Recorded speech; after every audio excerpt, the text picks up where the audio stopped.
There is a stairwell at Station Kelvin 9 that nobody uses after midnight. I want to start there, because that is the part people always ask about when they hear I worked up north. They want the impossible thing first. They want the part that doesn't make sense. And I understand that. I would want the same. But I have learned that the impossible thing is never the part that breaks you. The impossible thing is just a door. What breaks you is everything ordinary on the other side of it. The procedures, the silence, the way the people around you keep filling out forms while the world quietly stops obeying its own rules. So I'll tell you about Stairwell C. But I need you to understand the building first. I need you to understand the cold, and the lights, and the way a man can spend 3 months somewhere and come home unable to swear that any of it happened.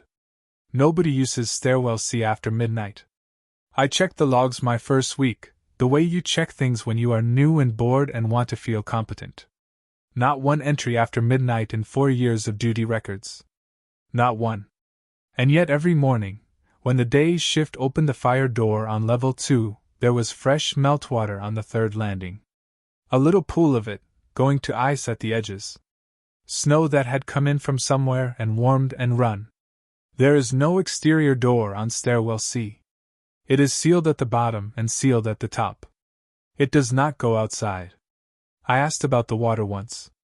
The senior tech, a man named Halloran, looked at it for a long moment, and then he said, "Mop it!" And that was the whole conversation. That was the entire institutional response to the impossible. Mop it! I want to tell you the rest now. Slowly. The way it actually happened. I took the contract because I was tired of people. That sounds like a confession, but it isn't really.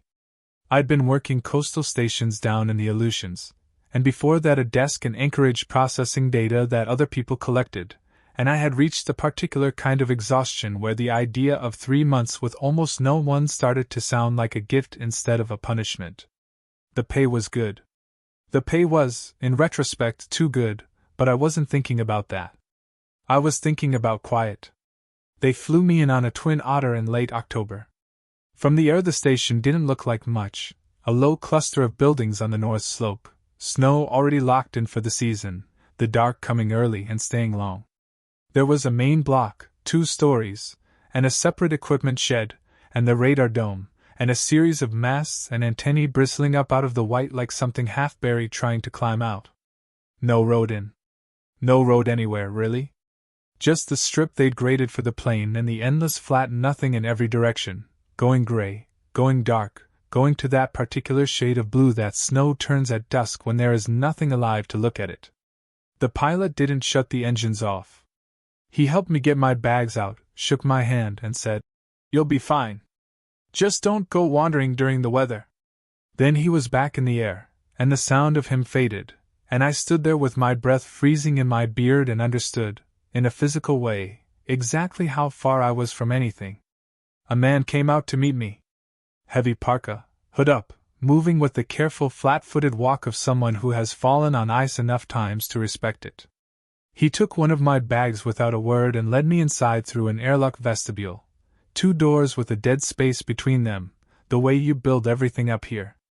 Inside it was warm and it smelled like a hospital, that institutional smell of floor wax and electrical heat, and food that has been reheated too many times.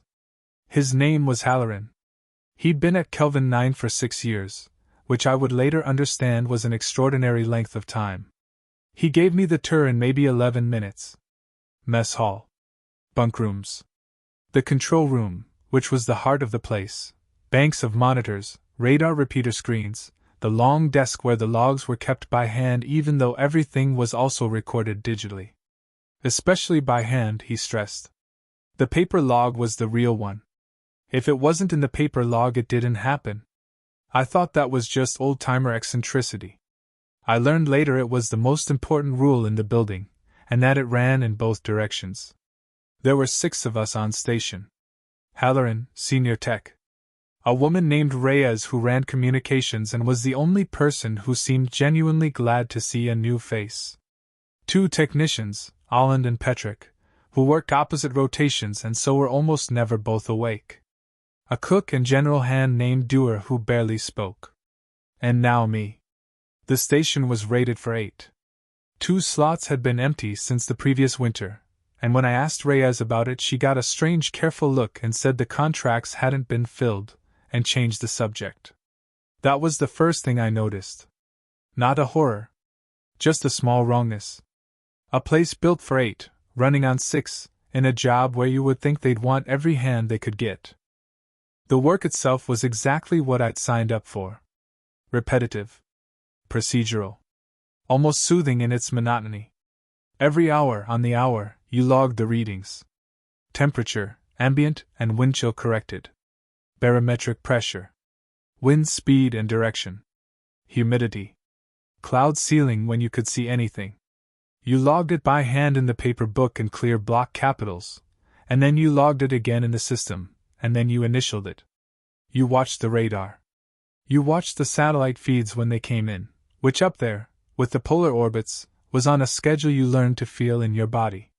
You relayed the synoptic reports south on a fixed schedule, and you received acknowledgement, and you logged the acknowledgement. Twice a shift you suited up and went out to the instrument field to check that nothing had iced over or been knocked down by wind.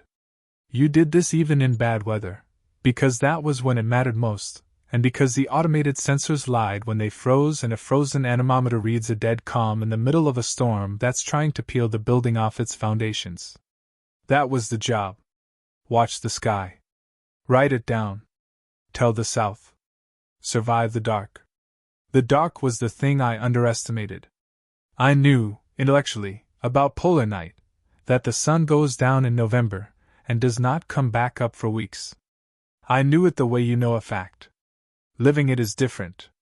By my 3rd week the sun was a smear on the southern horizon at noon, a cold orange suggestion that lasted maybe an hour, and then it was gone and the world was a black plain under stars so hard and bright they looked like they would cut you.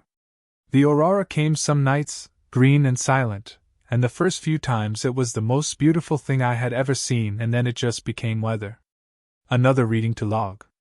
Magnetic disturbance, possible HF degradation, note it and move on. And the lights. Inside the station the fluorescence ran 24 hours because there was no day to align to. That hum. You stop hearing it consciously after a while, but it gets into you. It's in the bones of every memory I have of that place. That flat white buzzing light, the kind that has no shadows and no warmth, that makes everyone look slightly dead, that turns 3 in the morning and 3 in the afternoon into exactly the same moment, over and over, forever. I want to be honest about the loneliness too, because it's part of how this happened. The others were not unkind. But they had been there a long time, in their various ways, and they had the closed-off quality of people who have learned that the place takes more than it gives. Conversations were short. Functional. Pass the salt, check the relay, your turn for the field walk. Reyes was the exception, early on. She'd sit with me in the mess after shift and talk about home. She was from New Mexico, of all places, as far from this as a person could get, and for an hour the station would feel like a workplace instead of a tomb. It was Reyes who first told me, without meaning to, that something was off. It was maybe my 5th week. We were in the mess and a storm was building outside. I could hear it in the structure, that low-grown steel makes when the wind loads it. I'd logged the front coming in that afternoon, watched it organize on radar, a tight little system rolling down off the polar pack. I'd been pleased with myself for tracking it cleanly. I mentioned it to her.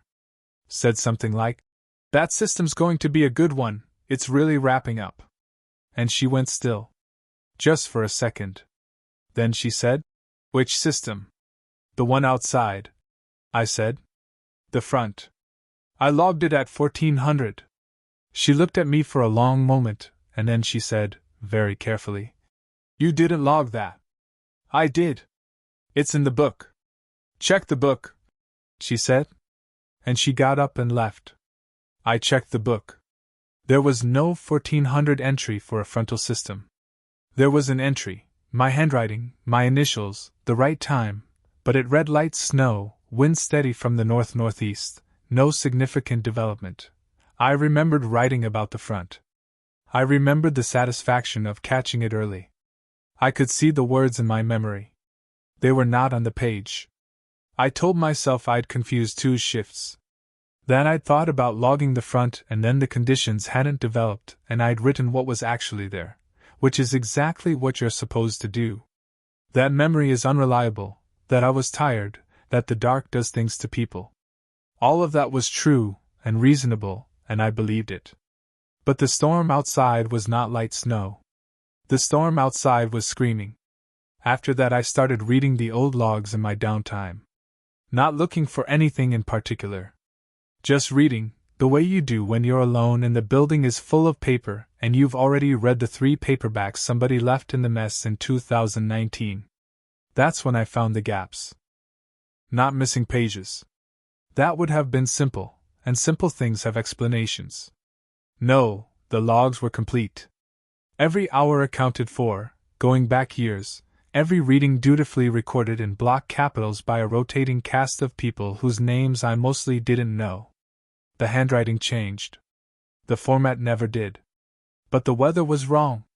I'd find a stretch, sometimes a day, sometimes 2 or 3, where the readings simply flatlined. Temperature steady to the 10th of a degree. Pressure unchanged. Wind from one fixed direction at one fixed speed. Hour after hour after hour, the exact same numbers, written out by hand each time as though someone were copying them. No weather does that. Weather is noise. Even the calmest high-pressure ridge breathes a little, ticks up and down, the instruments always finding some small motion in the world. But these stretches were dead flat.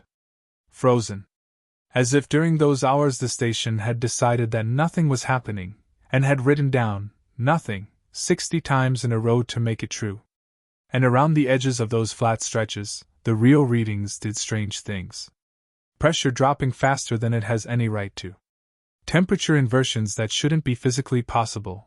Warm air pooling at the surface under a cold dome, the exact reverse of how it works.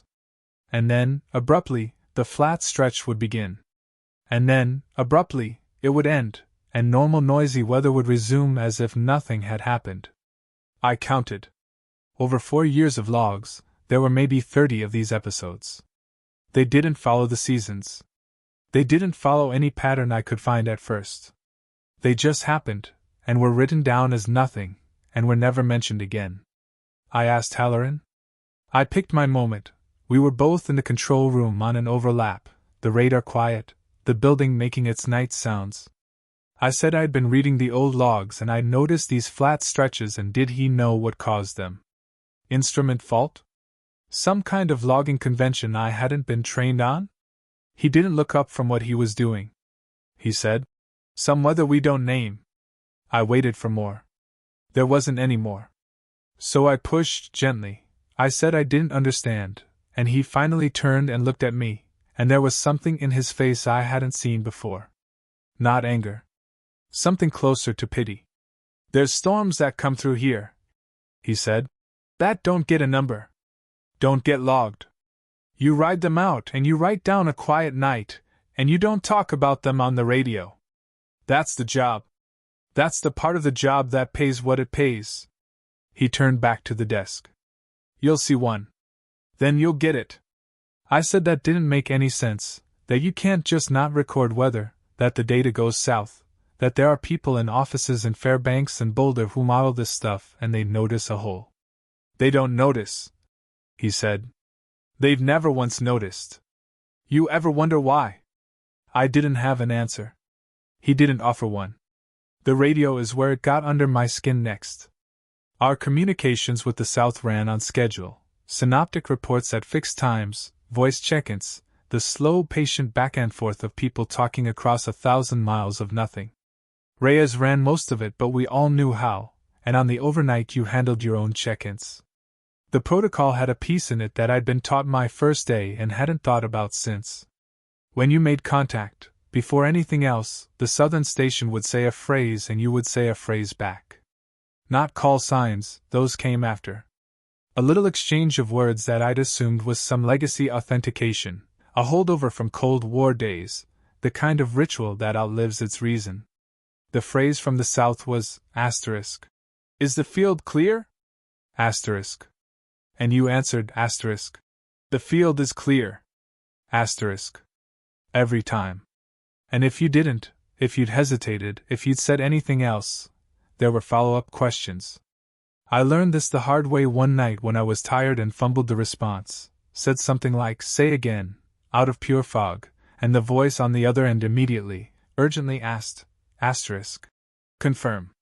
Is anything in the field? Confirm your status." Asterisk, and there was a sharpness to it, a fear, that did not belong in a routine radio check at 3 in the morning. I confirmed the field was clear. The instrument field was, in fact, clear, empty white snow under the floodlights, the sensors standing in their rows. The voice relaxed. We carried on. But it stayed with me. Because they didn't ask, "Is the equipment okay?" Or, "Any faults to report?" They asked if anything was in the field. As if the field were a place where things sometimes were. And the static. I have to try to describe the static. On the bad nights, the nights with the flatline weather building, though I didn't connect it then, the HF would degrade in a way that wasn't normal atmospheric noise. Normal static is random. This had structure. Not words. I want to be very clear that I never once heard words. But it had rhythm, a slow rise and fall, almost like respiration, almost like something very large breathing into the band from a great distance. Reyes called it the carrier. She said it like a name. She said when the carrier came up strong you stopped transmitting non-essential traffic and you waited for it to pass, and you did not, under any circumstances, try to listen to it closely or turn the volume up to make it out. "Why not?" I asked. She thought about how to answer. Then she said, "Because people who do that stop being good at their jobs." And that was all she'd say. The safety routines were the next layer. They were everywhere, once I knew to look, woven into the ordinary fabric of the place so that you'd never question them. You never went out to the field alone during weather. Fine, that's just sense, that's any remote station. But it went further. During the flatline episodes, and I was learning to feel them coming now, a particular heaviness, a particular quality the light took on, there were rules I'd absorbed without being told they were rules. You kept the interior doors closed. You didn't look out the windows on the north side. The blinds on the north side stayed down, always, and doer checked them at the start of every shift the way you check a lock. You kept the radio on even when there was nothing to say, low, just the hiss of an open channel, because Halloran said silence on the channel was worse than the carrier. And Stairwell C? Nobody used it after midnight. I'd been told this my first week, framed as a quirk. Old structural issue, we keep it clear at night, just use B. I'd accepted it the way you accept 100 small local customs when you're new and don't want to make trouble. The meltwater on the third landing kept appearing. I started checking it myself, on the early shift, before Dewar got to it. Some mornings nothing. Some mornings the pool, freezing at its edges, with a faint smell coming off it, not rot, nothing so dramatic. Cold. Ozone. The smell of the air right before snow, but indoors, in a sealed concrete shaft that did not connect to the outside. I measured the temperature on the third landing once with a handheld. The rest of the stairwell read a steady 68, the building's blood-warm institutional baseline. The third landing read 31. Just below freezing. A pocket of outside, hanging in the middle of the building, in a column of air that had no way to get there. I didn't tell anyone I'd measured it. I'm not sure why. I think I already understood, on some level, that knowing things at Kelvin 9 was not rewarded. The memory problems got worse through that second month, and I want to be careful describing them because this is the part that's hardest to convey and easiest to dismiss. It wasn't dramatic. I didn't wake up in strange places. I didn't lose hours. Or, I don't think I did. That's exactly the problem. You can't be sure of the shape of a hole. It was small things. I would remember conversations that, when I referenced them, the other person had no memory of. Reyes telling me about her sister, and then a week later, no sister, an only child, always had been, and a strange flat look when I pressed. I'd remember logging readings I hadn't logged and forget readings I had. I started photographing the log book with my phone at the end of each shift, just so I'd have a record outside the record, and twice the photos didn't match what I remembered photographing, and once there were no photos at all from a shift I clearly remembered working, my phone showing the gallery jumping straight from the night before to the night after. I told myself, isolation. Sensory deprivation. The polar night.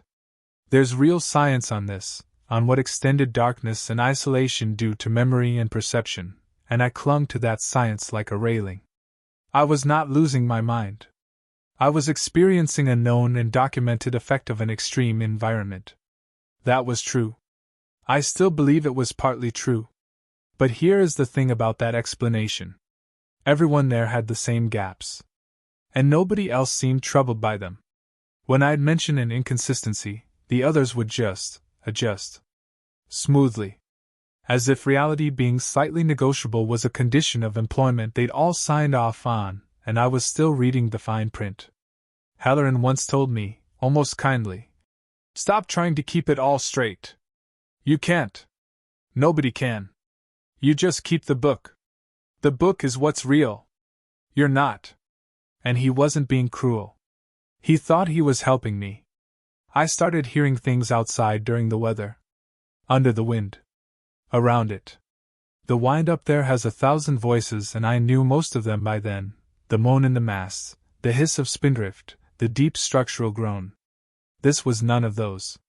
It was below the wind, a sound the wind seemed to be wrapped around, and the closest I can come is to say it sounded like something very large moving very slowly through deep snow at a distance, a soft enormous displacement, a sense of mass in motion where there should have been only empty plain for 200 miles. I heard it most clearly on the north side, which is why the blinds stay down. I heard it once standing in the airlock vestibule, and the outer door, which was latched, which was a heavy steel storm door rated for the worst the slope could do, shifted in its frame. Pressed inward. As if the air outside had abruptly thickened. As if something had leaned against the whole building at once. I logged a quiet night. By then I knew too. The storm that broke it open came in early December, and I knew it was different before I had any reason to. I caught it on radar the way I'd caught the front weeks before, but this one didn't behave like a system. Weather organizes. It has a logic, a structure you can read, fronts and pressure gradients, and the great slow machinery of the atmosphere. This was a return on the scope that simply appeared. No approach vector. No development. One sweep the field of view was clean, and the next there was a mass out at the edge of range to the north, and it was not moving the way air moves. It held position against the wind that should have carried it. And it was not a uniform return, it had a shape, a rough roundness with a darker hollow at the center, and as I watched it through successive sweeps that hollow stayed dark while the edges turned and turned, slowly, the wrong way, against the rotation that the pressure field demanded. I called Halloran to the control room. He came, and he looked at the scope for a long time, and then he did something I'd never seen him do. He sat down. Just lowered himself into the chair like his legs had quit. "Okay," he said quietly. To himself, not to me. "Okay." Then he stood up and became very efficient. He went on the all station and called everyone to the control room, even Holland, who was off shift and asleep. When they assembled there was no panic, but there was a terrible familiarity to it, the way a family moves through a funeral they've attended versions of before. Reyes went to the radio. Dewar went around the building, and I heard the interior doors closing, one by one, heavy and final. Petrick started bringing the instrument field's automated systems to a configuration I didn't recognize and wasn't trained on, his hands moving on switches in a sequence he clearly knew by heart. Halloran took me aside. He spoke fast and low. "You're going to do exactly what I say for the next while," he said. "You're not going to ask why. There isn't time, and the why won't help you. We log the weather as a quiet night. We keep the channel open and we don't transmit. We don't open the outer doors no matter what. We don't look out the north windows. And we don't go in Stairwell C." He gripped my shoulder, hard, and I realized he was frightened, and that frightened me more than anything else had. "It's going to want you to do those things. It's going to make doing them seem reasonable. It's good at that. The whole point of the procedures is that you follow them when they stop making sense. Especially then. Do you understand me? I said I understood. I didn't. But I said it. The radio came up. The carrier rose with it, that slow breathing structure under the static, stronger than I'd ever heard it, so strong it was almost a pressure in the room.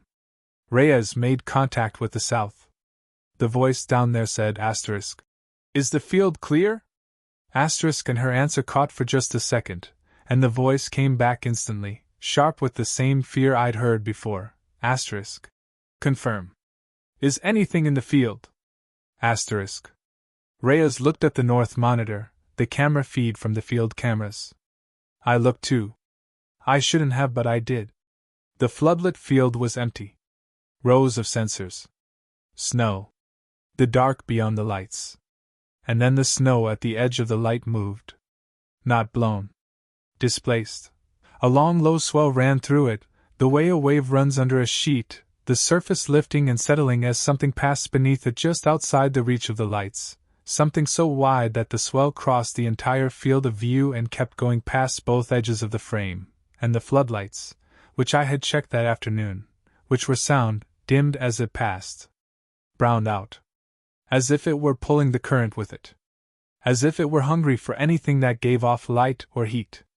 The field is clear, Reyes said. Flat. Certain. A long pause on the channel. Then the southern voice, quieter, asterisk. Copy. The field is clear. Riding it out. God be with you. Asterisk. And then we waited. I don't know how long the storm lasted. This is one of the gaps, and it is the largest one, and I have made my peace with the fact that I will never close it. The clock said about 19 hours. My body said 3 days. My memory has it as a single endless moment that I keep finding myself back inside, even now, even years later, even in warm rooms full of people. I can give you fragments. They're not in order. I'm not sure order applies to that night. The temperature inside the building dropped even with the heat running flat out, and our breaths smoked in the control room, and frost grew on the inside of the north windows behind the closed blinds in patterns that were not the feathered patterns frost makes. They were too regular, too radial, like something drawn rather than grown, and I made myself stop looking at them. The pressure in the building changed. Your ears popped. It would build and build until you felt it behind your eyes and then release all at once, and on each release the lights would dim, that same brownout, and in the half-second of dimness you could hear the thing outside more clearly, the great slow displacement of it moving around the station, circling, patient, taking its time. Alan stopped responding to anything around the 8th hour. He just sat against the wall and stared at the middle distance, and when I waved a hand in front of his face he tracked it slowly, like a man underwater, and then went back to staring. Petrick said, not unkindly, he wrote out 21. Leave him. As though that explained it. As though there were a known condition called he wrote out 21, and the treatment was simply to leave the man alone with whatever was happening behind his eyes. I found the records during the storm.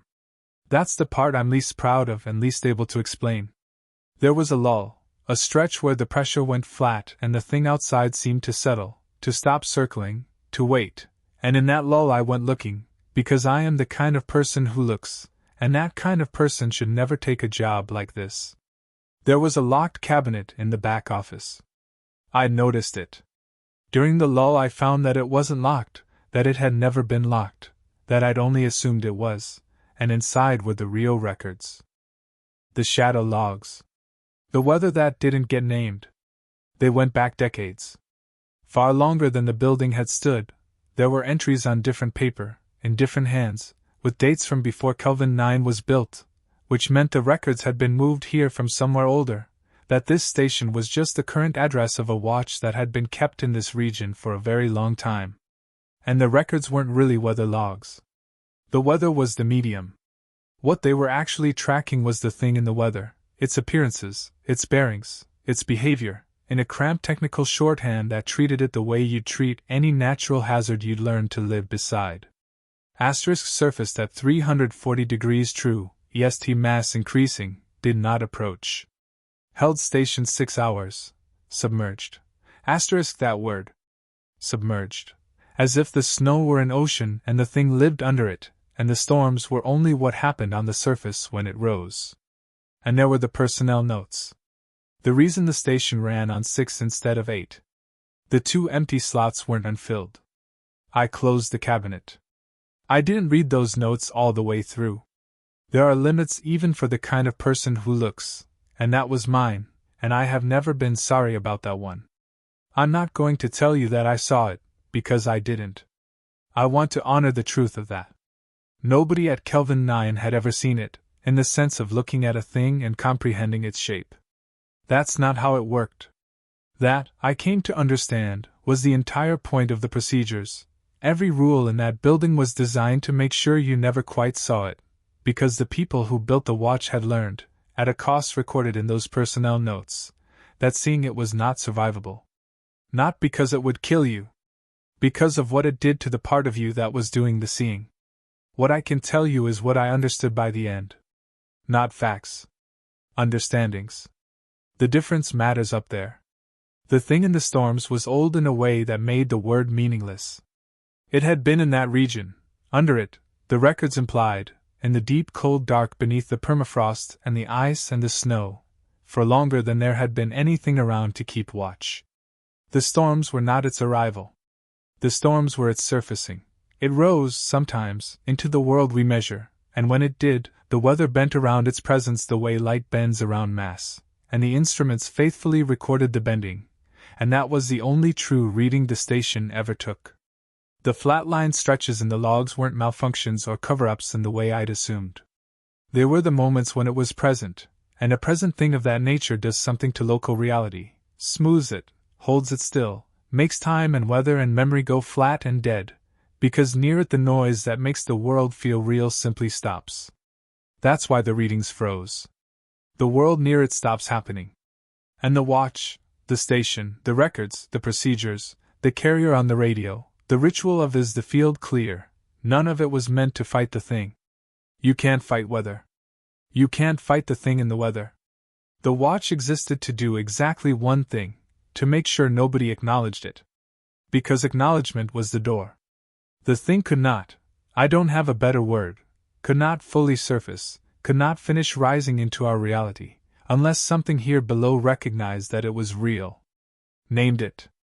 Logged it. Looked at it and said, yes, you are there. That was the function of every storm. It rose, and it reached, and it looked for one mind willing to confirm it. And the entire purpose of Kelvin 9, the reason for the impossible pay and the closed conversations and the blinds and the book that was more real than the people, was to be the place nearest to it that would refuse to confirm. To sit at the edge of its surfacing and log a quiet night. To hold the door shut with paperwork. The field is clear.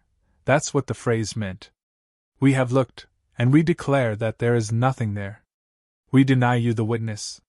Submerge.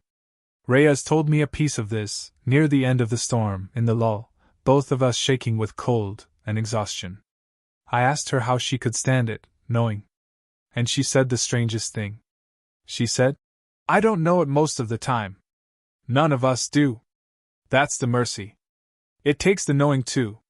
She said you'd ride out a storm and come through it gutted and hollow and changed, and then the days would close over the whole, and the memory would go soft, and within a week you'd be filing readings and complaining about the food and you genuinely would not be carrying it anymore.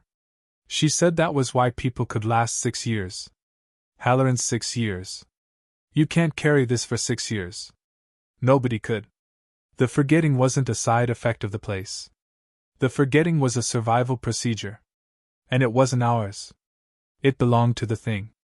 It took the memory the way it took the heat and the light, pulled it out of us as it submerged, leaving us hollow and clean and able to go on, so that we'd still be here, still keeping the watch, the next time it rose. We were not the watchers. We were the watched.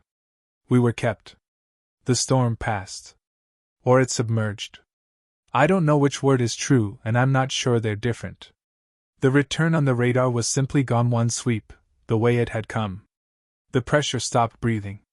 The frost on the inside of the windows melted and ran and was just water, ordinary water, and the lights came back up to their full dead fluorescent steadiness, and the building exhaled, and the wind outside became only wind. Reyes raised the south. The voice down there said, asterisk. Is the field clear? Asterisk, and she said, the field is clear. And there was no follow-up this time, just a long breath of static, and then, asterisk. Copy. Logging a quiet night. Good work, Kelvin. Asterisk, and Reyes initialed the paper book. Asterisk, quiet night. Light snow. No significant development. Asterisk in clear block capitals. And it became true. Holland got up off the floor about an hour later, blinked, asked what time it was, and went to make coffee. He did not remember the storm. By the next day, he didn't remember not remembering. He was, by every visible measure, fine. They were all fine. Dewar raised the north blinds briskly, and checked them, and lowered them again. Petrick reset the field systems to normal config and logged the instrument check. Halloran clapped me on the shoulder on his way past and said, You did good. You followed it through. Not everyone does their first time. And he meant it as the highest praise he had, and it was, and I understood that he had no memory of being afraid. I checked the cabinet 2 days later. It was locked. It had always been locked. There was no question of whether I'd opened it, because the certainty I'd had, the records, the older paper, the personnel notes I hadn't finished, was already going soft at the edges, already taking on the texture of something I'd dreamed. I could feel it leaving me. I could feel the whole closing over. That's why I started writing it down immediately, in my own notebook, the one thing I owned that the book on the desk didn't control. I wrote it all down while I still had it, in the days after, scribbling in my bunk under a flashlight because I'd come to distrust the fluorescence. Most of what I've told you, I'm reading off those pages, because the man who wrote them remembered more than I do now. There are passages I don't recognize. There's a page I tore out, and I don't know why I tore it out, and I've decided not to wonder. I finished my contract. 3 months. They flew me out on a Twin Otter in January, into the first faint return of the southern light, and the pilot helped me with my bags and said, Good winter? And I said, Quiet. And it didn't feel like a lie. It felt like the truth. Asterisk, quiet night. No significant development. Asterisk, that's what the season had been. I had the notebook in my coat, and even then, holding the proof, I could not make myself fully believe the things written in it, and that disbelief was the thing's last gift to me, the mercy and the leash at once. I want to end with the part people ask about. The stairwell. On my last morning, before the plane, I went down Stairwell C. It was past midnight. I knew I wasn't supposed to. I did it anyway, because I was leaving, because I was the kind of person who looks, because I wanted one thing I could be sure of. The third landing was cold. 31 degrees, a pocket of outside hanging in a sealed concrete shaft. The meltwater was there, freezing at its edges, and the air smelled of ozone and the moment before snow. There were footprints in the thin skin of frost on the landing. Coming up from below, from the sealed bottom, from the place the stairs don't go. And going up, to the sealed top, to the place the stairs don't go. Bare. Human-shaped, more or less. More or less. And there was meltwater pooled in them, fresh, still moving, as if whatever made them had passed through just ahead of me, on its way up, or down, through a building it had no way to enter, in a column of cold that had no reason to exist, going somewhere the architecture said was nowhere at all. Nobody uses Stairwell C after midnight. The logs are very clear on that. For years, not a single entry. And yet every morning there is fresh meltwater on the third landing, going to ice at the edges, and somebody mops it, and writes nothing down, and the day begins. I mopped it. My last act at Kelvin 9. I got down on my knees on that freezing landing and I mopped up the water and the footprints, and I wrote nothing down, and I understood, finally, completely, what the job was, and that I had done it well, and that I would spend the rest of my life not being able to prove that any of it was real. The storms still come. I check, sometimes, the public data, the synoptic charts, the long quiet record the South keeps. Up there on the slope, near Kelvin 9, the weather is always perfectly, beautifully ordinary. Quiet nights. Light snow. No significant development. Years of it. Decades. A flawless, unbroken record of nothing ever happening at all. That's how I know they're still keeping the watch. That's how I know it's still rising. And some nights, in my warm room, in the city, in the noise and the light, I'll feel the pressure change behind my eyes, just slightly, and the lights will dim for half a second, and I'll hear underneath everything a sound like something very large moving very slowly through deep snow at a great distance, and I will not look toward the window, and I will not say its name, and I will tell myself, in clear block capitals, that it is a quiet night. Because the book is what's real. And I am still keeping